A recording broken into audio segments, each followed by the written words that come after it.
From the book of Joshua ben Sirach, verses 19, 20, and 21 of the second chapter say, My son, perform your works in meekness, and a good man will love you. Be more humble as you become greater, and you will gain favor with the Lord.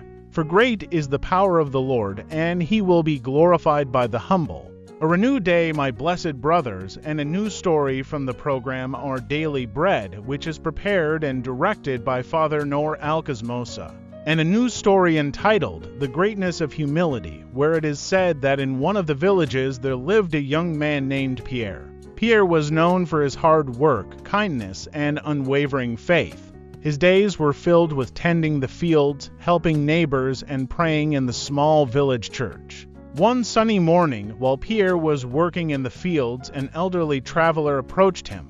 The traveler's eyes were tired and his clothes were torn.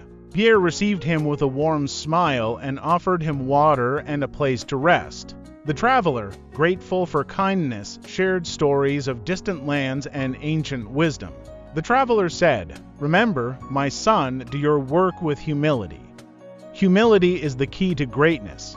Pierre was thinking about these words. He wondered how humility could lead to greatness. Isn't ambition the path to success? But the traveler's eyes held a depth of knowledge that interested Pierre. As the seasons passed, Pierre continued his humble ways. He helped the poor, shared his harvest, and never bragged about his work. The villagers admired him, and even the Lord seemed to smile at him. Pierre felt satisfied, but part of him wondered if he was missing out on something greater. One day, a powerful nobleman named Lord Cedric visited the village. Lord Cedric was famous for his wealth, influence, and pride. He arrived with a large entourage, flaunting his wealth and demanding respect. The villagers bowed down in fear of his wrath, but Pierre stood upright, his eyes meeting Lord Cedric's without fear.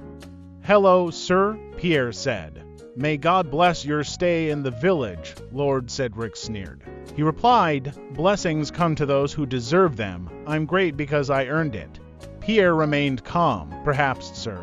But true greatness lies in service, not in titles or wealth. Lord Cedric's face flushed.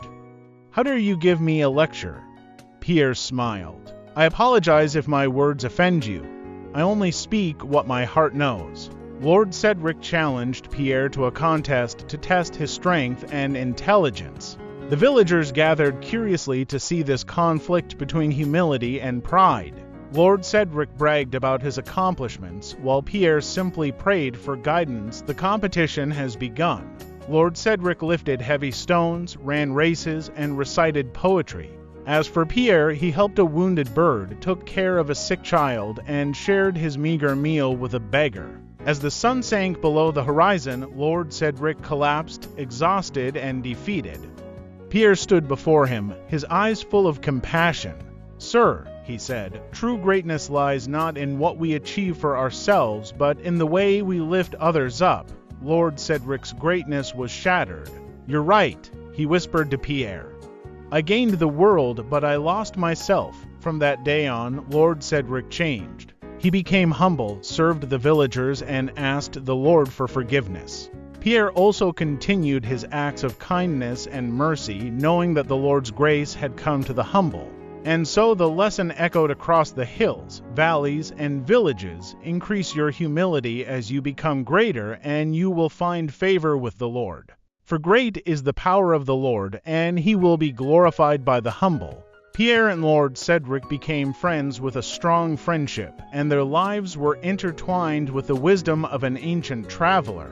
In their humility, they discovered greatness that transcended titles and wealth, a greatness that touched hearts and changed souls. And so, dear listener, remember Pierre and Lord Cedric whenever you strive for greatness, because it is not in great deeds, but in meekness that true blessings lie. And here ends our story for today from your program Our Daily Bread. I hope you have enjoyed this blessed time. I leave you in God's safety, and glory be to God always. Amen. سأعيش العمر كارزا شاهدا حبك عجيب مكرسا وعازما أتبعك حتى الصليب سأعيش العمر كارزا شاهدا حبك عجيب مكرسا وعازما أتبعك حتى الصليب أتبعك يا سيدي أتبعك طول الطريق أتبعك يا سيدي أتبعك